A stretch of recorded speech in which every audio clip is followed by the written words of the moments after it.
Welcome to the Winged Wheel Podcast. Here to talk all things hockey are your hosts, Brad Crisco, Ryan Hanna, and Evan Lobsinger.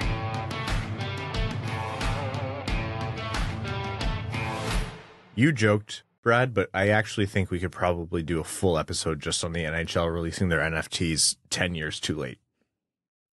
Put the, explicit tag on this, and I can go an hour and a half. How many, what do they miss the wave by?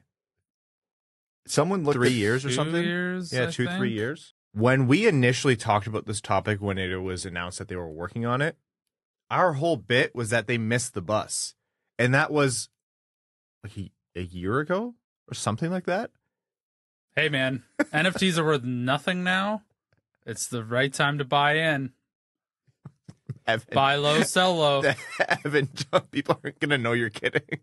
That's their problem. It might not be. You might not be kidding. I'm more this of an could age like milk. I'm more of an Alf Pogs guy myself. Oh, man. Bring back Pogs. You guys remember Bones? You Crazy flick the little- Bones? Oh, those yeah. were. That was it. Hey, it's Christmas time soon. You know what to put. They sell themselves.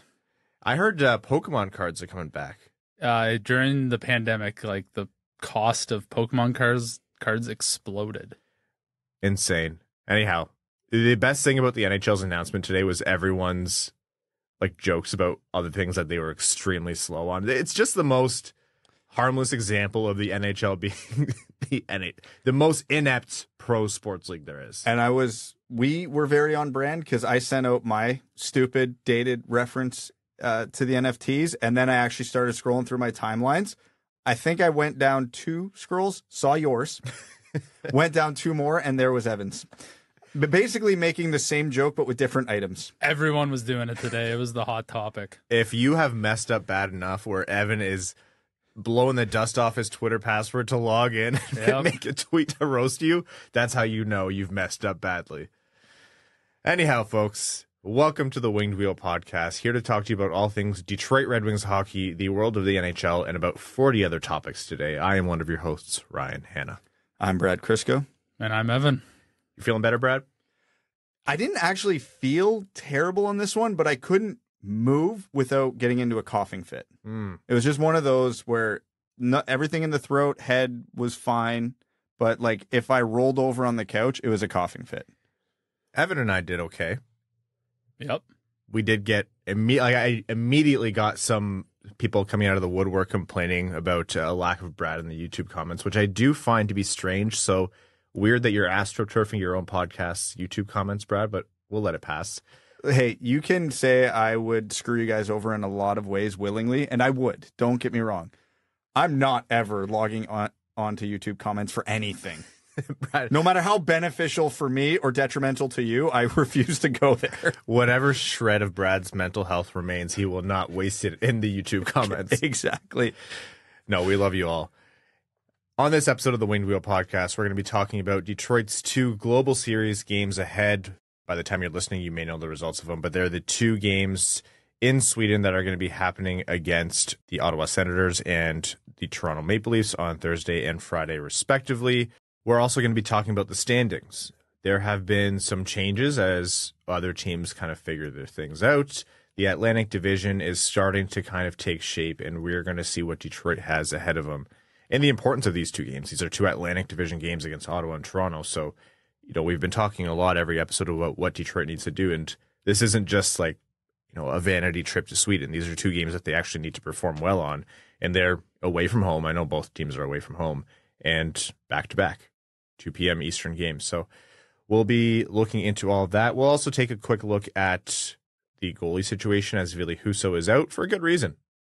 Congratulations to him and his wife as they welcome a child. But we'll be taking a look at how Reimer and Lyon might be factoring in, as well as Max Bultman, good friend of the show. Congrats again to him and Allison. Just recently released a piece on Lucas Raymond, so we'll do a couple quick notes on that. And then across the NHL is just a flurry of news. 3-on-3 changes, Buffalo, everyone is hurt. We're not talking about the Bills, Brad. You can rest easy knowing that we're not going to be. I'm very happy to not talk about them. Calgary is cleaning house and all the players that might be on the move out of the Flames organization. Mike Vernon officially inducted into the Hockey Hall of Fame and what next year might look like. Patrick Kane has begun meeting teams. The PWHL is running teams with no names and whatever else comes into play before overtime. Before all that, I want to let you know that this podcast is almost completely supported by our Patreon supporters. Patreon.com/wingedwheelpodcast if you want to support the show. You get access to some incredible benefits like our Winged Wheel Podcast exclusive Discord community. You're also automatically entered into all of our giveaways. We are giving away 2 tickets to every Detroit Red Wings home game this season, the vast majority going directly to our Patreon supporters. Additionally, you get access to all of our bonus content.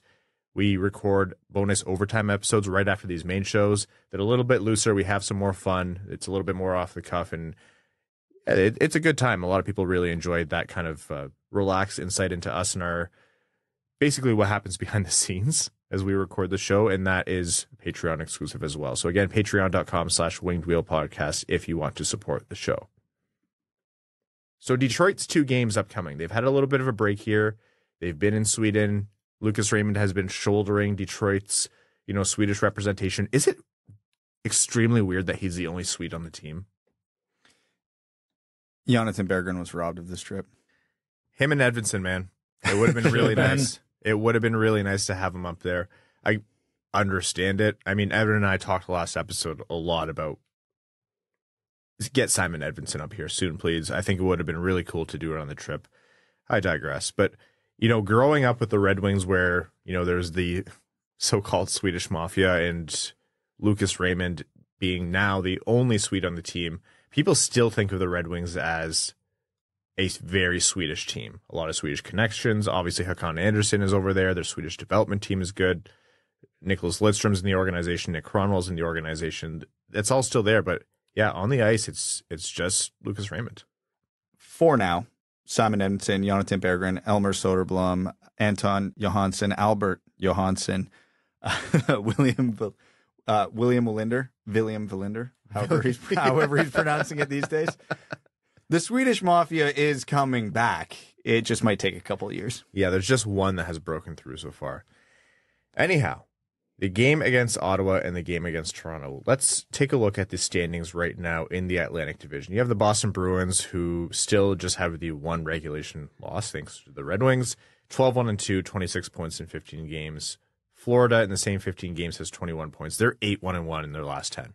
That's one of the wild, hottest teams in the NHL. They're starting to get healthy. They found their groove. That is a team that is not losing a lot. They have already passed Detroit in the standings. Detroit holds the 3rd divisional seed, 18 points in 15 games. Toronto has an identical record, just with fewer regulation wins. And then Tampa Bay, 1 more game played, 16 points. Montreal, 16. Buffalo, 15. And Ottawa, 12. So we talked previously, either last episode or the one prior, where top to bottom, there is very little separation. Like Florida to Ottawa is 9 points. Detroit to Ottawa, 3rd to last is 6 points. And Ottawa has 2 games in hand on Detroit. There's going to be people who are going to be really frustrated hearing this conversation and saying, it is way too early. The Red Wings have way too much to work on as a team to even be thinking about playoffs. And I honestly fundamentally agree with that. I don't really sweat any 2-point swings right now in terms of, the Red Wings absolutely have to win today to make the playoffs. I think there's some bigger picture stuff that needs to happen because they're not exactly playing like a perennial playoff team. But if you think about how the Red Wings would have made the playoffs last season, for example, these are the kinds of games where you don't want to lose too many points. Their last 2 games where I don't think they looked the best, but they still walked away with 3 points out of 4. That's the kind of thing you have to do. So 2 divisional games in a row. Those teams are trying to play catch up after slower starts than Detroit to the season. You want to keep them behind for as long as possible. Yeah, especially with Ottawa being one of the teams that was supposed to be competing for one of those wild card spots. If they can win that game against Ottawa, that an 8-point gap this early in the season, that would firmly plant Ottawa in the basement of the division where they already are by 3 points. It's way too early to knock a team completely out of the race, but that would be a big enough swing that it would sure feel like Ottawa's out of it, coupled with all their injuries and everything else going on there.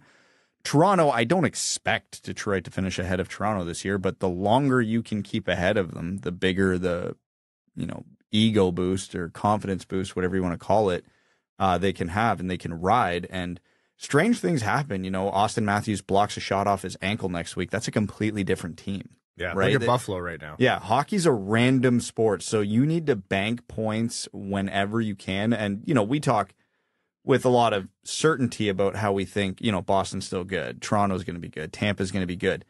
All of these teams are 1 or 2 injuries away from being a completely different team. And the same thing applies to Detroit.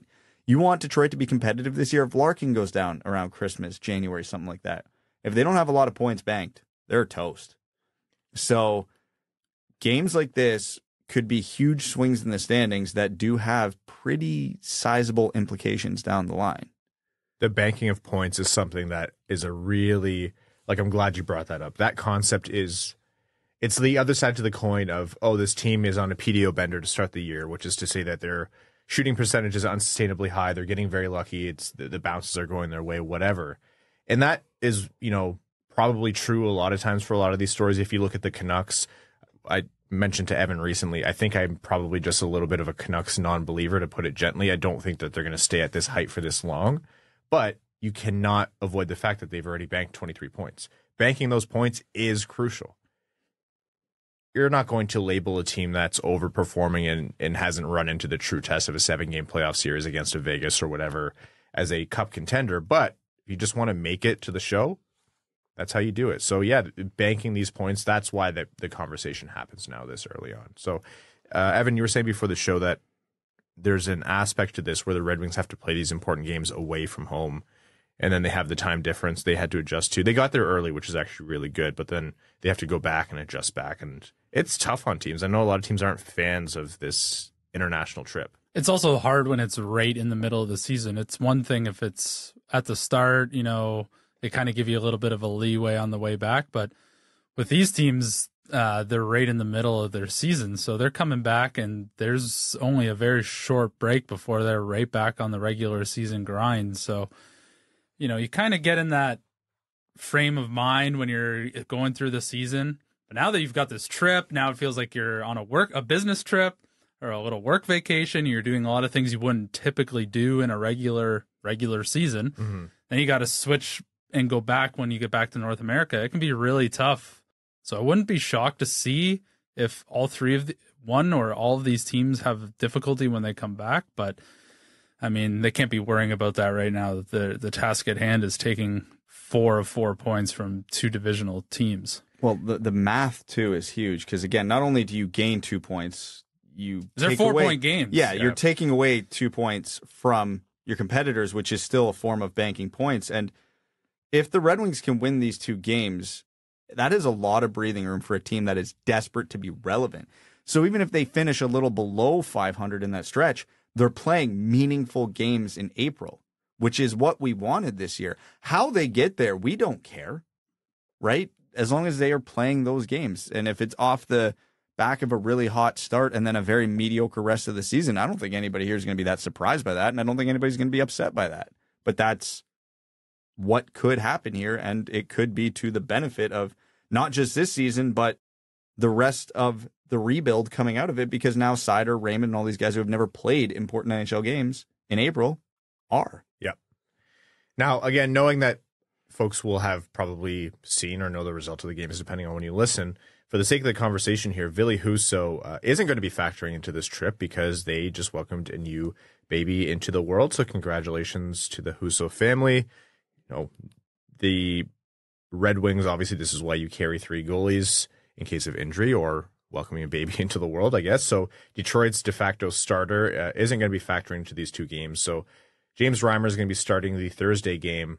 And it was mentioned that Lyon is likely for the second game, although it's not ruled out that Reimer would take the back-to-back. We talked last episode a lot about, when are you going to get Lyon in?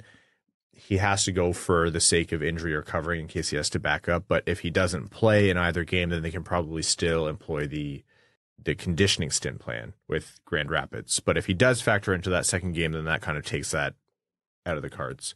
So what the Red Wings will do, I'm not sure, but I would definitely love to see Alex Lyon play. I understand the want for the conditioning stint. It's hard to throw a goalie in cold, not having played competitive games in how long, and then all of a sudden, go play in Sweden when your team is tired on a back-to-back. Like that would We talked about setting guys up for success last episode. Putting Alex Lyon as a second guy on a back-to-back, having to face, I think they play Toronto second, yes. Right?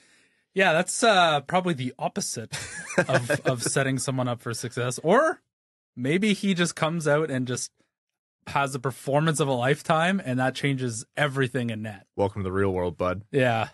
Yeah, he'll be the great wall to stop William Nylander's 16-game point streak in his home country. Man, Nylander is something else this year. It's almost like he's on a contract year. He's playing. That is contract. Well, year man, hockey. he had to take the subway. Times are tough. You know, he's feeling it. To be fair, William Nylander makes about $7 million a year, roughly. That might not be enough to afford downtown Toronto. That's still commuter. Yeah, that's a commuter city. Yeah, he's in Mississauga with that money. He can afford rent, but yeah, he's not getting. That's not Liberty Village money. He's like a bedroom plus den, not a 2 or 3 bedroom apartment. He's above guy. studio for sure. That's right. Sure. Yeah, he has full windows. There's no half window going on over there. Yeah. Anyhow, that's what the Red Wings have. We'll see what the goalie situation is. Again, I would love to see Lyon in there. We'll see. Max Bultman over in Sweden. Right. What a grinder, man. Gets married immediately on a plane to Sweden. What a guy. So Max is over there and also released an article on Lucas Raymond. Obviously the focal point right now of the Red Wings trip to Sweden. Like I mentioned, the Red Wings only Swede who's playing right now with the Red Wings. And he's having a much better season, the one that we kind of predicted that he would have to have based on what he did in the offseason, getting much stronger, adding on that muscle. It's almost become a meme at this point. The 12 pounds of muscle that Lucas Raymond has added is practically a depth forward for Detroit. But what about Lucas Raymond's start to the season? How do you read his performance? Also, I'm going to link to the article. Please give it a read. It's really, really well done, obviously, by Max. But what about Lucas Raymond's performance have you noticed this season, and do you think that this is the kind of year that we've wanted to see from him? I would say so. His strengths still look like his strengths on the ice, but his weaknesses look lessened. Mm-hmm. He's winning puck battles. He's not getting pushed around that easy. He does seem a step quicker, which would, make sense with added strength. Nothing fundamentally about his game looks any different. He's just executing better. And I know that's, sounds like boring coach speak, but that's really what it is. He looks like Lucas Raymond. He just looks like a better version of Lucas Raymond. His puck battles, which is something that Max mentioned, is something to me it's part of he has to play the game the right way. When Raymond got into a cold streak, he looked adrift. Like he looked a little bit lost, like he was trying to force something. He couldn't make the offense appear out of thin air, and he just looked a little bit frustrated. And it's not a unique thing, especially for sophomores. Dylan Larkin, Max got a quote from Larkin where he said, like, this is something that a lot of guys, most guys go through. It's really weird, but in your second year, you just have a down year. But figuring out those small areas of the game is what unlocks a player's ability to, exhibit their extreme talent or the big areas of their game. So we know the kind of offensive plays that Lucas Raymond can make. We know the kind of player he is, but the NHL is all about that, 2 foot by 2 foot box you play in, or whatever the quote is, Evan. And for him to be able to win those puck battles and, not to sound like mindless platitude coach number 5 that just cycles through the NHL, you do the right things and the game is going to come to you and the production is going to come to you. So is he scoring at a 100-point pace right now? No, but anyone who's watched the Red Wings understands that Lucas Raymond has been, by and large, Detroit's most consistent, or one of their most consistent offensive players, and he's just been playing the right way all season so far. Yeah, I would just say Lucas Raymond's probably happy with the start to his season, and I'm sure the team is too. Like, he addressed one of his biggest weaknesses, and he was just too soft on the puck, and getting the puck back down below the goal line and along the boards was just too difficult for him. So it's good to see that he can address those types of deficiencies, because there's guys who just can't do that. And it's good to see someone out of like him, who the Red Wings took so highly, that he's able to address those sorts of things. So good start to Lucas Raymond's season. Read the article. It's well worth a read. I hope this is one that we look back on at the end of the year, and it's, a story that's continued for Raymond, because my dramatic and probably a little bit too big of a take from the preseason I still hold, which is the Red Wings are going to go as Raymond goes this year, especially now knowing that, if DeBrincat goes cold or Larkin is playing hurt or whatever, they can't have all of their offensive threats disappear. They just don't have enough of them. So good on Raymond. I hope he has a good 2 games in front of his, not exactly home fans, because I know it's not exactly his hometown, but his home fans. Cool that he gets to play in Sweden. All right, that's the Red Wings. We will chat with you again after their next 2 games. For now, let's jump into some NHL news. The 3-on-3 changes that we have discussed many, many times, they seem to be coming. Anytime you have meetings, GM meetings, Board of Governor meetings, whatever it is, and a topic comes up that gets reported on, where there's smoke, there's fire. And it looks like the GMs are talking about the 3-on-3 rules and how to get away from the, just possession nightmare and the overly gamified 3-on-3s that the NHL has become. Yeah, and before we even get into the conversation and the ideas and, the fixes that are being thrown around, it's important to remember the reasoning behind this. The NHL is an entertainment product. That is the point of putting hockey on TV, putting fans in the building. The whole reason anybody does this, pays money for it, is we want to be entertained. So I know some people are already upset that 3-on-3 doesn't feel like real hockey, which my response always has been, who cares? It's fun. If there's a way to make it more fun, they should do it. It's one thing that gets brought up is that this is going to just be another rule change that's going to further bastardize what the game of hockey is. And 3-on-3 is already that's a stretch for a lot of people. And I understand that argument. I really do. I think before this happened, anytime there was a 3-on-3 and it was like major news, you would see it on the hockey headlines for the next few days. Like, oh, both teams took 2 penalties and now you have 3-on-3 hockey. This is exciting. It does feel contrived, but I will take it over the shootout. What I will say is that there are certain rule changes that feel like it takes it across the line for me. The over and back rule, for a lot of people, will do it. And again, I can understand that point of view, but I think that feels less weird and less like removed from what hockey is than a shot clock, for example. So if they go over and back, it's blown dead. They get a penalty. Was that any of those details discussed? No, but here's where this rule would be made or broke. Because if they make it a face-off, who cares? Because you're just wasting time slowing the game down anyway. If you're trying to keep the flow and the entertainment of 3-on-3 overtime, face-offs do not help. Because if a player gets caught, you as a former defenseman know, if you have the puck on the wall on the blue line, trying to keep the zone, and you have heavy pressure on you, possibly even a double team, you're probably turning that puck over. So in this scenario in 3-on-3, all you would have to do is take one step back to get a face-off, and that probably seems worth it. Yeah, that's a good point. Right? So it would have to be a penalty, which to me feels too extreme for how minor of a, quote-unquote infraction that would be. This almost has to go, and again, people, I'm going to circle back to you're getting further away from the actual hockey, and I say, who cares? Would almost have to go to shinny rules, where, okay, you have now gone over and back. That possession is not yours. You are required to dump it into the corner, and you go back on your side of the red line, and you're not allowed to cross it till they get to the blue line with the puck. Like, it has to just be. I hate it so much. But that's the thing. I don't love it. But it's the only way to not just replace one problem with another bigger problem because you're slowing the game down. Are we just like engineering a fix for a problem that really isn't that bad? Like, is it really that bad? 3-on-3 overtime is still very exciting. Are we just like nitpicking here? Because to me, we've never nitpicked on this show. We've never nitpicked. We never go to the minutia. No. I think what's happening here isn't. Like, it is nitpicking, honestly, and I don't think that 3-on-3 itself in a vacuum is, as it is now, is all that bad. I think what's got people, all up in arms about this, and kind of rightfully so, is we saw what 3-on-3 used to be. We've seen 3-on-3 at its peak where it was just maximum chaos. It was no one knew what they were doing. Exactly. The first year of 3-on-3 was some of the most entertaining product the NHL's ever put out. It was phenomenal. The shootout was great at one point too. Yeah, and eventually goalies figured out, coaches figured out, it gets slowed down to the point where it's lost its appeal because it's been coached out of it.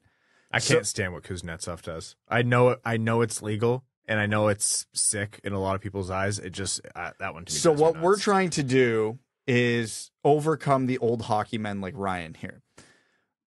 And you have to get creative to do it. And again, you know, there's a phrase for it that's eluding my mind here. Like, you have to be careful of the unintended consequences.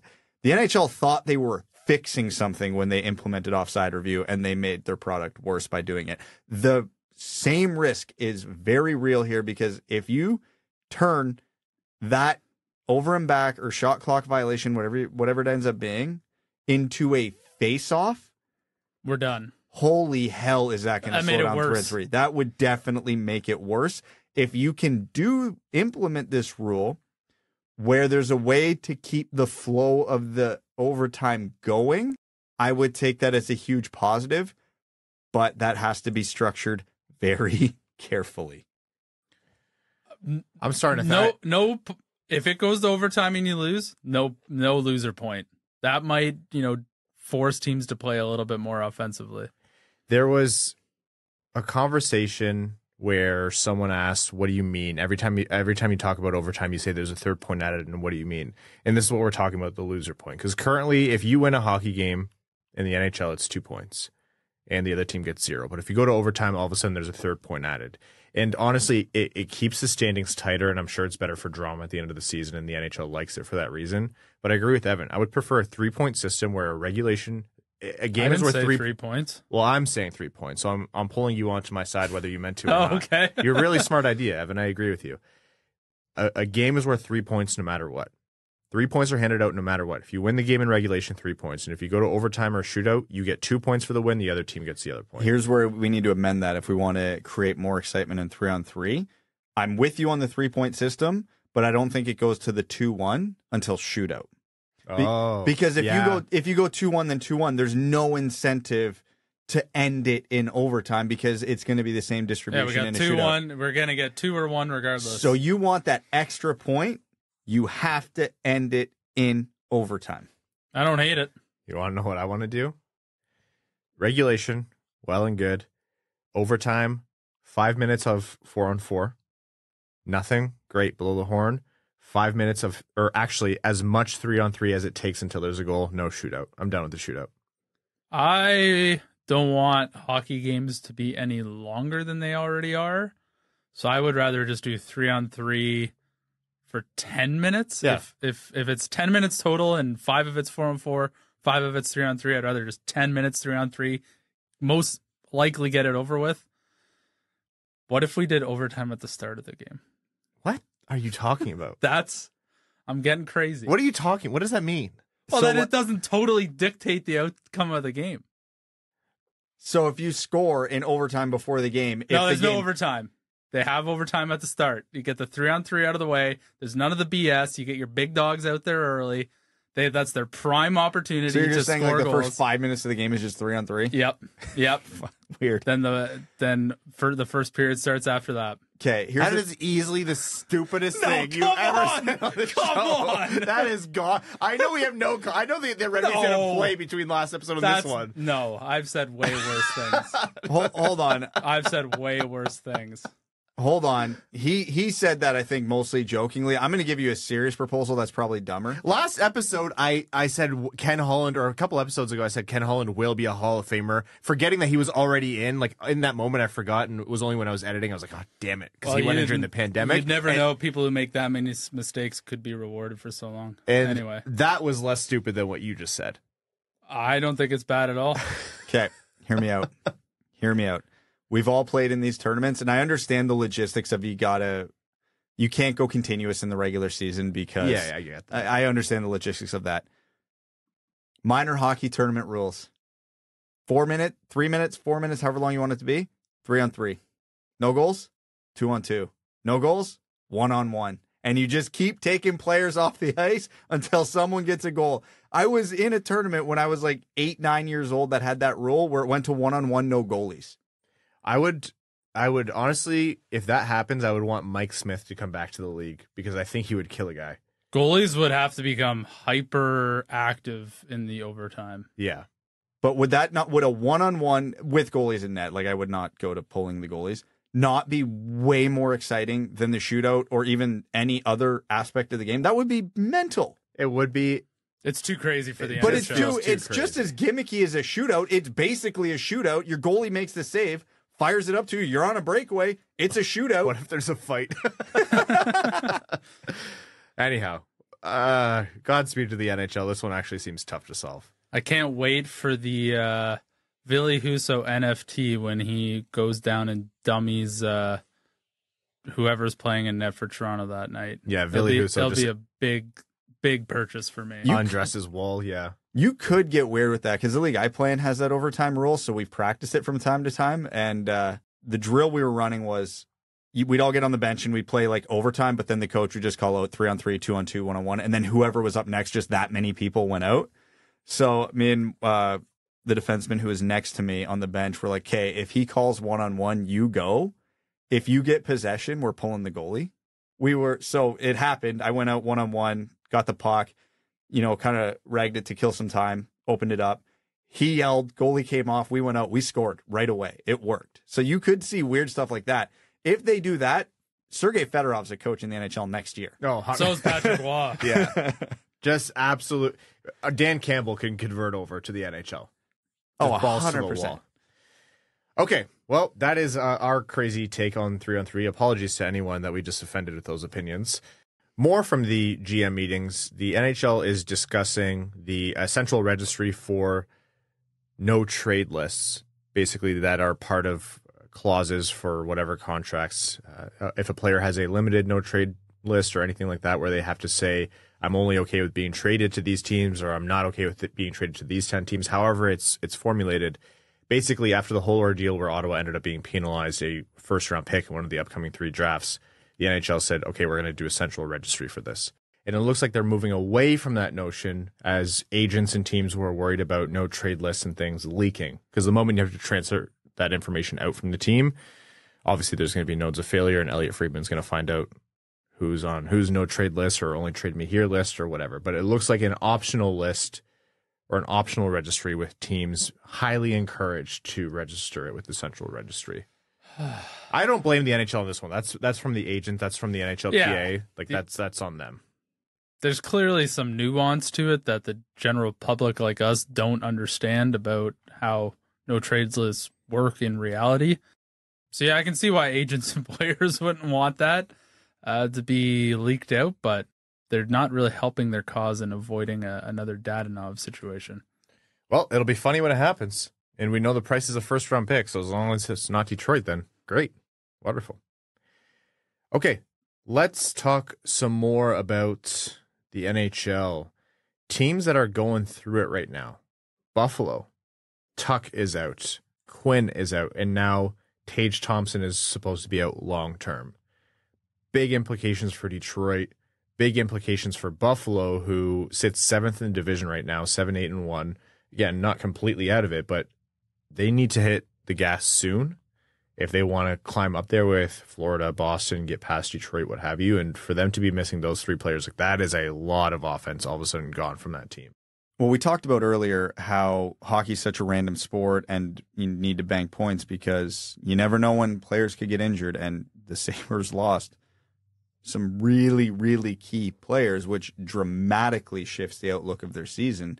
They went from a damn near a playoff lock to, based on who you're talking to, which was most people, to now they are a long shot. They have not banked too many points. They're below 500. They are missing 3 of their key players, and they're playing catch up to 6 teams ahead of them in the Atlantic. This looks like not like lost cause, but an extreme uphill battle for them in a hurry. Yeah, the timing is, like you said, Brad, that is bad. You're not doing this with points banked, and all of a sudden Buffalo's season gets really bleak. You talk about teams like Edmonton and such, whatever. That's actually, I shouldn't say whatever. That's a big hole they have to climb themselves out of. But for Buffalo, where this is a year that they were supposed to make a big leap, that's hard. So they're going to have to find a way to win without those guys if they want to be in the conversation in March and April. But we'll see. Anyhow, one man's loss is another man's gain, and that is Detroit with a small but important, advantage through Buffalo kind of going through it right now. We said in previous episodes, the longer the Atlantic Division is in shambles, the better for Detroit. Speaking of being in shambles, I think I predicted this team to turn it around this year, and I was wrong, but the Calgary Flames, 5-8-2 through their first 15 games, 3-6-1. Huberdeau's not doing anything. Kadri's not looking that great. You have basically that team is supposed to be way better than they are right now. They're supposed to be a playoff team. They're supposed to be up there with Vegas, and instead of them up there with Vegas, it's Vancouver, which I know Calgary hates. The only solace to Calgary right now is that Edmonton is somehow doing worse. But, they went from almost signing Lindholm long-term to 9.5 a year to now he's maybe more likely to be traded. Tanev is all over trade conversations. Him and Zadorov. Toronto wants both of them. That looks like at least one of them is going there. Hanifin went from being almost a lock to signing his contract this offseason to now being traded.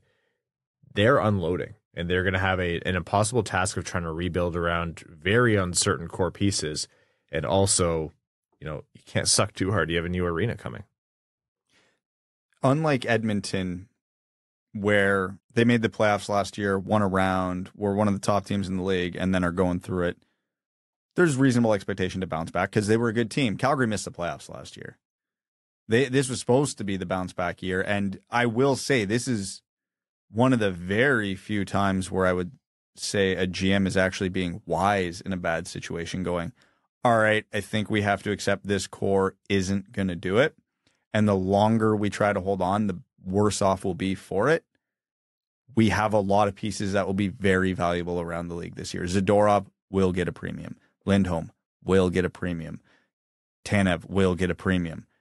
If you are going to rebuild, retool, whatever the hell you want to call it, whatever the hell path you're going to take, Calgary's in a pretty good position to give it a good kickstart. And they are wise to realize that. Do the opposite of what Winnipeg did, where they were in the same position last year, except they actually made the playoffs and then decided to extend a couple of 30-year-olds 8 years, which is what Calgary did last offseason. But in Calgary's defense, those moves were universally praised because those were very good players who fell off a cliff. Not all of them. Weaker's still pretty good. But yeah, it's wow, what the hell happened type of situation. But if the reports are to be believed, hey, they're at least responding to it in a way they probably should. Now, Toronto is one of the teams that are big into it, like I mentioned, and it seems like Atlantic teams are all over anyone who's available. Jumping over to Patrick Kane here, I know Detroit's been in the Patrick Kane conversation because of Alex DeBrincat, and I think they'll always be on the periphery of it. But in terms of teams who are, more into it, it seems, without knowing exactly how this is going to end up, Buffalo, obviously Kane's hometown team, is there. Toronto is in the mix. Florida is apparently really hot for Patrick Kane. So you're talking about Atlantic Division opponents maybe trying to bring him in. I still have a lot of questions, though. Like Nick Backstrom being out of hockey after his hip resurfacing. That one's made me so cold on this situation. Agree. Same thing. I've just not... I could see it before, and now I'm like, it would be brand new if this worked out in a way that made it worthwhile for teams. If you're telling me guys who come back from injury regularly take a long time to get started up, Patrick Kane's not even playing in the NHL right now after hip resurfacing surgery, which just took out Nick Backstrom. Man, he better not be asking for a lot of money, because even just having a guy like that after that surgery, I just find it really tough to say, where do you inject a guy like that in the lineup? Whatever the contract insurance is on Patrick Kane is going to be jacked up that rate for sure. Yeah. And that's a real thing for those who don't know. Contract insurance is something that teams pay for. So this could be the optimistic or pessimistic look on this, depending on how you think Patrick Kane's going to bounce back. But that Tage Thompson injury might actually sway the balance of what happens here, because I thought Buffalo was going to be the favorite to land him.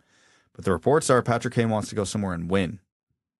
I don't know if I'm betting on Buffalo right now to be that team. I don't know if I'm betting on Detroit. Well, I'm definitely not betting on Detroit to be that team either. But the Leafs don't have cap space. The Rangers don't have cap space. The Stars don't have cap space. The Panthers don't have cap space.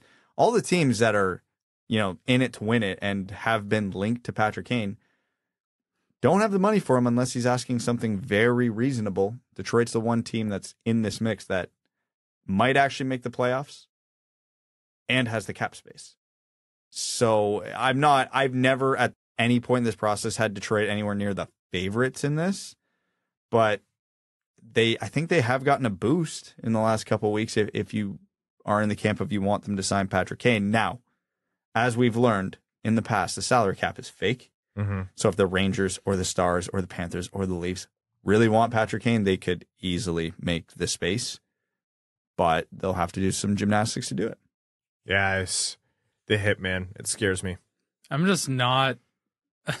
The whole situation just doesn't pass the sniff test anymore for me. It did at the start of the season, maybe when we were in the honeymoon phase of the Red Wings, just lighting everybody up, and Alex DeBrincat couldn't be stopped. And I'm like, yeah, bring in Patrick Kane, because imagine how many goals Alex DeBrincat could score then. And now I've seen like Nick Backstrom. You've seen rentals not really work out, and it does not pass the smell test for me anymore. We'll see how that one goes. The Hall of Fame, and before I get into the Hall of Fame, just a note about the thing that I joked about earlier. When we were talking about Ken Holland, it probably last episode, as Evan and I were talking about everything that's gone on in Edmonton, and I said something like, oh, when Ken Holland retires, he'll go into the Hall. He's already in the Hall of Fame as a builder. I just had a massive brain fart in that moment. I, of course, wouldn't have corrected you. No, of course you would never have corrected me.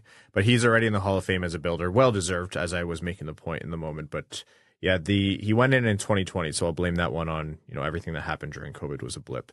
So that was Ken Holland is already in, but Mike Vernon was recently inducted in the slew of goalies that went in to the Hall of Fame recently, which I think anyone who has a highlight where they punch Patrick Waugh in the face and being part of that brawl and at Fight Night at the Joe, yeah, absolutely. But Mike Vernon is in, and what does that mean for next year's Red Wings candidates? Is Henrik Zetterberg going to be in? Is Pavel Datsyuk going to be in? What do we see on the horizon? So there's been a million articles already posted this year about first-year eligible players next year. Pavel Datsyuk is the headliner on all of those, and most of them seem to agree Pavel Datsyuk will not get in next year as long as Russia is still waging its war on Ukraine. Because, geopolitics, because Alex McGillney's not in, and there's no good reason Alex McGillney shouldn't be in yet. I think there would be a reasonable case next year, because it's a very weak group of first-time eligible Hall of Famers. We saw Tom Barrasso and Mike Vernon get in. It would never happen, but I could probably make a very coherent case for next year to put in Datsyuk, Zetterberg, and Osgood together. That'd be so cool. It would be phenomenal. It won't happen. Like, the voters won't load up one team that much. Understandably so. Like, I understand why they would do that, but that would be super cool for us. If Vernon and Barrasso are in, Chris Osgood's got a phenomenal case. Guy Carbonneau and other players of his like are in. That makes Zetterberg and Datsyuk locks. They absolutely could be. And hardware is a big thing. Zetterberg and Datsyuk have it. I want to see Pav and Hank go in together. I understand that might hold back Zetterberg's case because, again, as long as Russia is a big, it factor in terms of where does the NHL and the IIHF stand on it? Is the war still happening, et cetera, et cetera? It's going to be tough. You're going to see fewer even, we talked for a long time of is Fedorov coming over to coach. All that is going to be way more unlikely as long as this is happening. But I really want to see we haven't called them this in a long time, but the Euro twins go in together. It'd be cool. Oh, that'd be absolutely phenomenal. Yeah. We'll see. Anyhow, that is the Hall of Fame. Why don't we jump into overtime now on this episode of the Winged Wheel podcast? Overtime, again, is brought to you by our Patreon supporters, patreon.com/Winged Wheel podcast. The ticket giveaways, the Discord, the bonus overtime episodes, and lots more are some of the benefits that you get. You allow us to host Winged Wheel podcast nights at the LCA in partnership with the Detroit Red Wings. You allow us to support the Jamie Daniels Foundation, expand our content. Expected by Whom is a show hosted by Prashant Iyer and Sean Shapiro. That's part of the Winged Wheel podcast, expanded content universe, and a lot more. That's what you allow us to do when you support the show. So again, patreon.com/Winged Wheel podcast.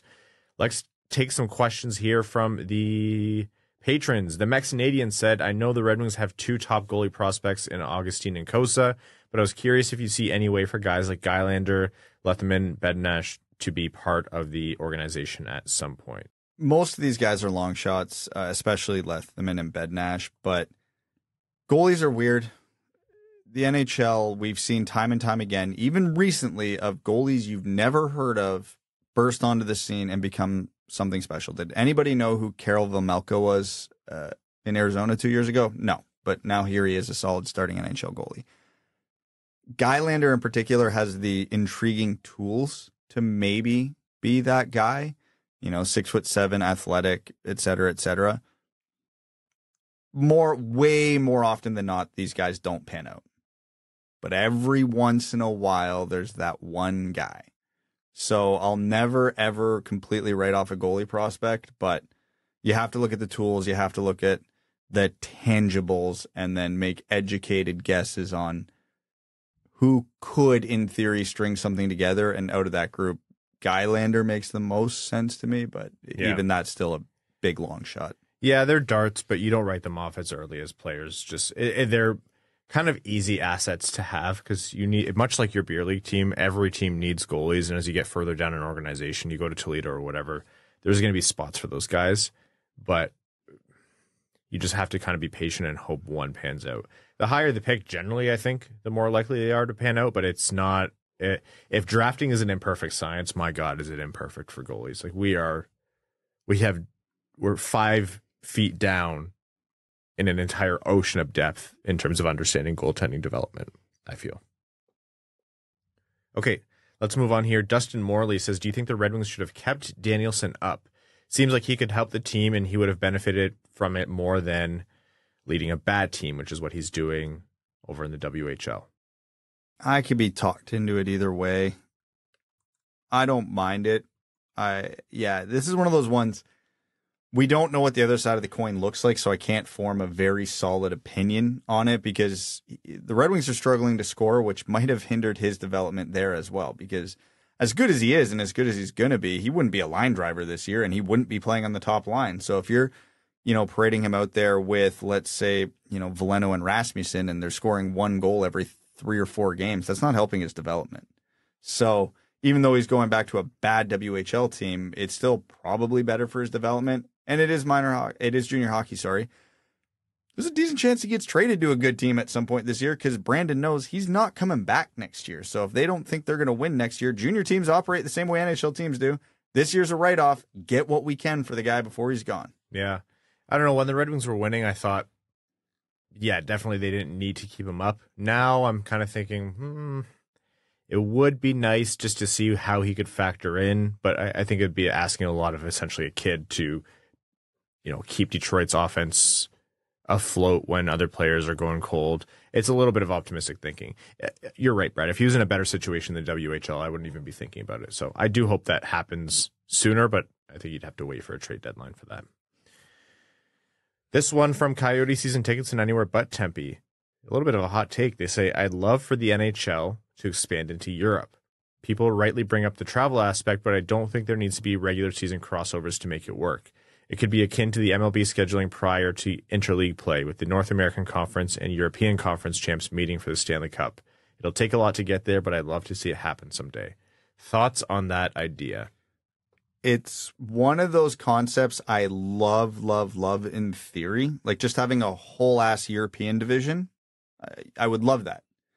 But that means you're basically coming up with 8 expansion teams overnight and then figuring out how to implement this into actual league play where the rest of the league's playing each other, but these 8 teams are only playing each other.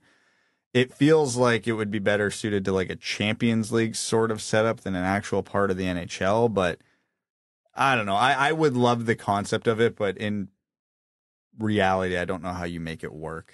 There's probably a lot of European teams in the European leagues who'd be extremely opposed to this, and there's probably we know there's loyal fan bases in those cities who would probably stick up for the little guy. Like they're like, this has been our team our entire lives, we're good with what we got.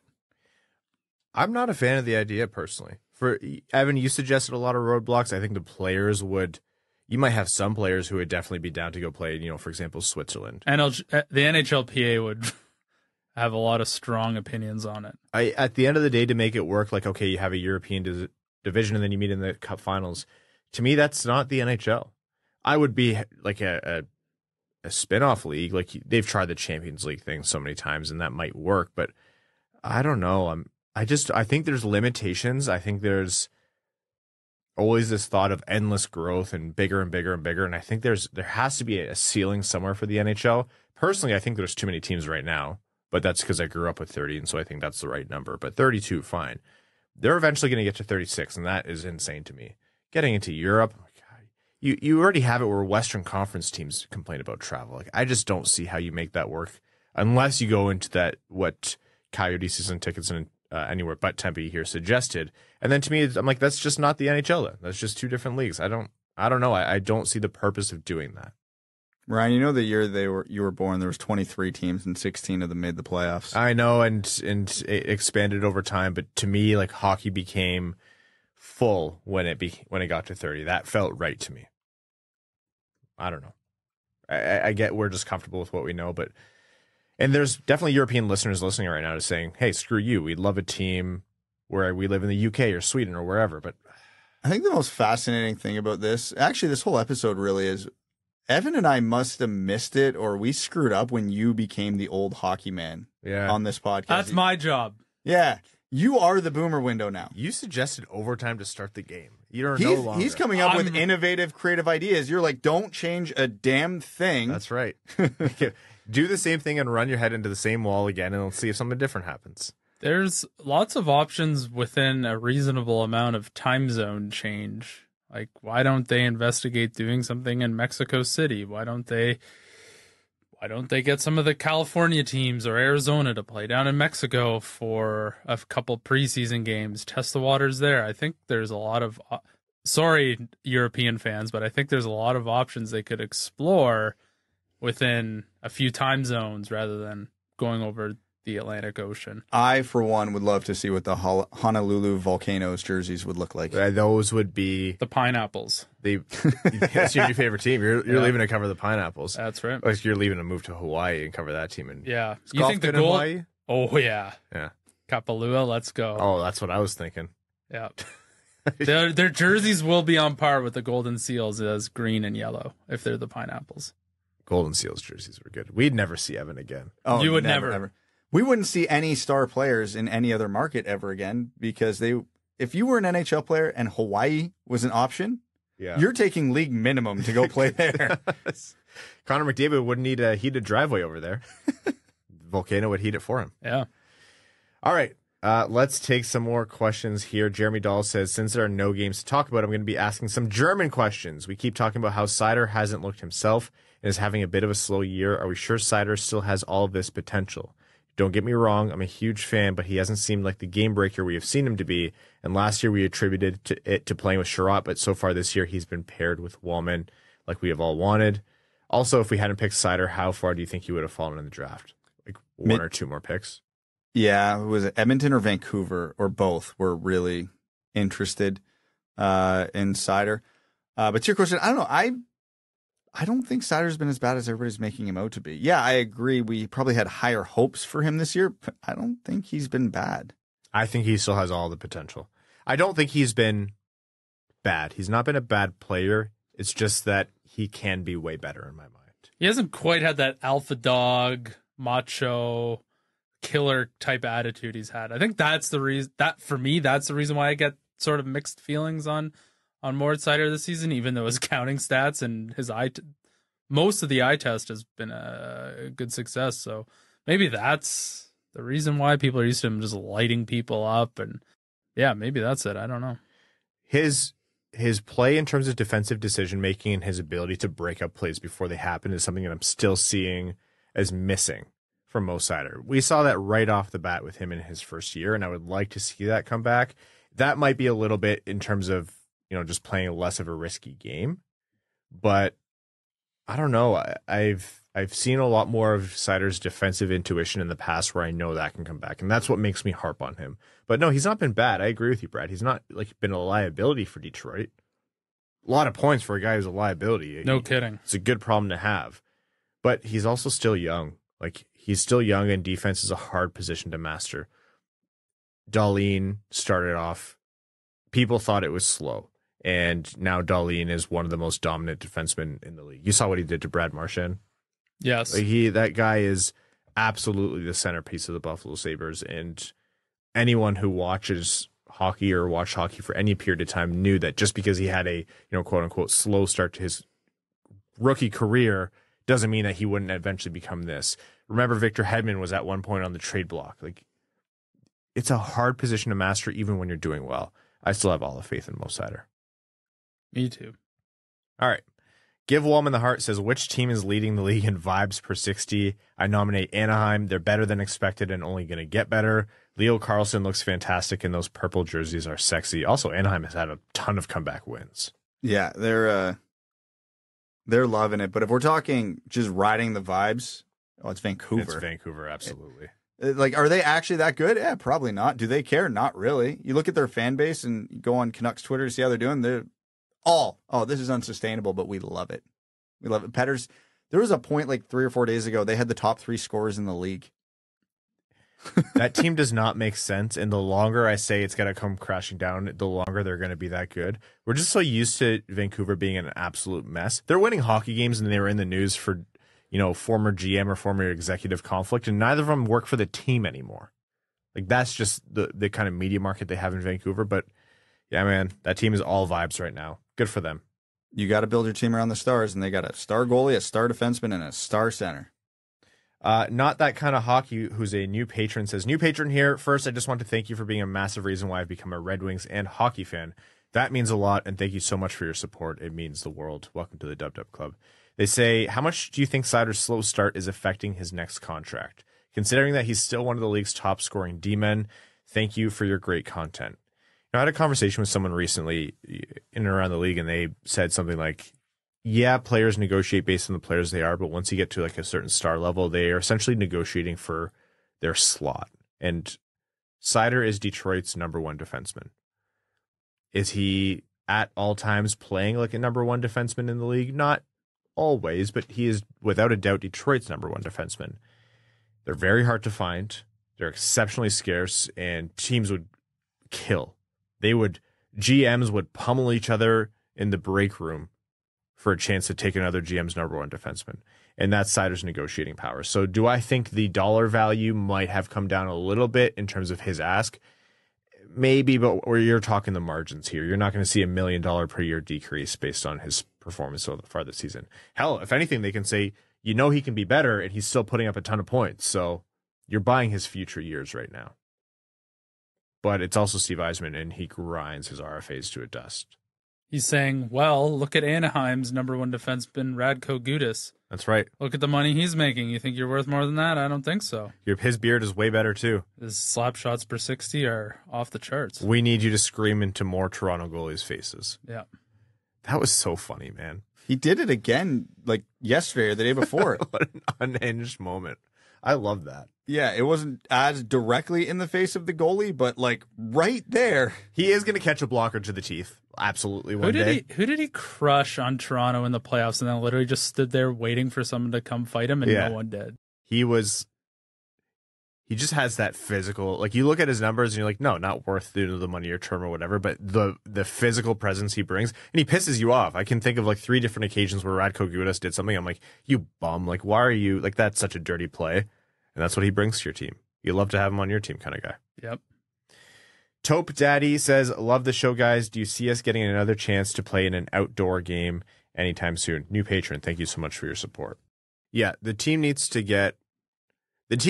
getting more attention now, so there's probably enough to get the pull for a outdoor game. If they make the playoffs one of the next couple seasons, then that'll be enough where you know that they're going to sell tickets. But yeah, like, you look at Detroit, if you want it to be in Detroit, then yeah, like, the district has to be finished. I think Comerica would be a great park to do it at. I love Comerica Park, but you see all that finished out, and then you're going to start to see the attractions come to Detroit. The LCA, like, not even talking about an outdoor game right now, the LCA is a gorgeous arena, one of the best sports facilities in the world. You want the infrastructure around it to be finished, and then, yeah, you're going to get a lot more attention. Matt says, as a non-hockey player here, why do goalies love to not tend the goal? More specifically, why do they always try to send it around the boards? It could be an illusion, but it seems like it results in a loss of possession more often than if they let a defenseman take it. It's always been something I've never really understood the strategy behind. because the key point of that is it could be a loss of possession on the rim, but 9 out of 10 times when the goalies go to get it, it's because they don't think their team is going to get possession, so they are preventing the puck that was dumped in or whatever from going to the other team for sure. So in the goalie's mind, it's I may lose possession rimming it on the boards, or we will lose possession if I don't stop it. Yeah. Also, sometimes goalies get bored. Like, you see goalies come way out. Goalies are they're nutcases. Like, goalies are absolutely unhinged people. There's no normal goalie. No. A normal goalie is a bad goalie, I'll tell you that. Yeah. If he seems like a well-balanced guy and you can hold a conversation with him without walking away thinking, what was that? Probably his save percentage starts with an 8. That's just plain and simple. And they get bored. If you play video games, think of like you're in a squad with your buddies, and then one of them always just like runs away to just find engagement and then dies in a fight. Like that's what goalies are. They just want to come out and play the puck. They just want to feel something. Yep. For the ones where it's like a crazy one where you're like, why are you out there? Anyways, that was definitely Steve Dangle's shadow account, right? Like, why are you not tending the goal? 100%. Yeah. Yeah. All right. We're going to wrap up this episode of the Winged Wheel podcast. Thank you for putting up with the hodgepodge nature of topics. This episode is the Red Wings played no games, but we're excited to talk about the result, I hope so, of the 2 Global Series Sweden games on next episode, which will come to you Sunday. Thank you all so very much for tuning in. If you want to support the show, patreon.com/wingedwheelpodcast, or leave a rating wherever you get your podcasts and hit that subscribe button. We'd like to thank all of our patrons, including our name level supporters on Patreon. Arjun Shankar, Yves Bartels on behalf of the Sarah Grand Foundation, Aikfer, Samuel Soderholm, Raymond's Missing Tooth, Icon, Brad's Lord and Savior Bradley Cleveland, Glenn Brabham, Seider the Ass Kicker, Ryan's Grunge CD Collection, Ashley Van Conant, Sea Lion, Keenan O'Donohue, Yanni Burgers, Meals on Wheels, Matthew M. Rice, Admiral Matt S. at the Cheesebag Navy, Carl Brutana Nanaluski, Citizen High Five, Clip Clop Nene, Connor Scovey, Coyote Season Tickets and Anywhere But Tempe, Craig Kibble, Denny's Gamer Girl, Derek Enstam, DJ Denton, D-Town Westside, Exquisite Teen Buble Schwinslow, Fergus, member of the Black Eyed Peas, Give Blood, Fight Probert, Hockeytown Love, Hockeytown Matt, Hassam Al-Qassem, Jay Gollum, Jacob Turner, Joel Miranda, Kaylin Wood, King Tone, literally one of the players we mentioned in this episode, Marcus, Marlon Winchester, Matt K. Cannon Fodder, the Cheesebag Army, Matt McKay, Michael Edlund, R.A., Red 3, Ryan Hubbard, Scott Martin, Scree and Lube, That's What I Appreciates About You, Wallman's Elite Dancing D, Iserplan Stan, General Andy Bohan of the Cheesebag Army, Sam Bankson, Adam Rose, Andrew Broderick, Axels, Sandy Pelika, Big Cheese, Brad Simmons, Brian Vasha, Chuck Buffchest, the Tarpless Goon, Commander Ben Barron of the Cheeseback Space Force, Connor Leighton, Corey Prida, Darren Fick, D-Boss Snip Show, Dungeon Master of Puppets, Frank Stanley, Ferk Houston, NHL to Portland Baby, Gene Sullivan, Griffey Boy, James Laporte, James Pridemore, Jeremiah Dobo, JM Rhapsody, John Evans Derogatory, John Engels, Josh Yelton, Kevin McCracken, Quaz, Let's Go Red Wings in Swedish, Linda Hull, Maximilian, Melissa Erickson, Nora Sider, Ophelia, Steven, the Hodag, the Mexinadian, the Hat 123, Winging It in San Diego, X, formerly AA Ron, and your second favorite patron. Thank you all so very much. Enjoy Sweden. Thanks for tuning in to the Winged Wheel Podcast. Be sure to check out wingedwheelpodcast.com, where you can subscribe to the show on iTunes, Spotify, or wherever you get your podcasts. You'll also find links to other ways to support the show, such as Patreon, official podcast apparel, and more. And don't forget to follow the show on Twitter at Winged Wheel Pod. And of course, the hosts at Brad Crisco, at Ryan Hanna WWP, and at Hockeytown Evan.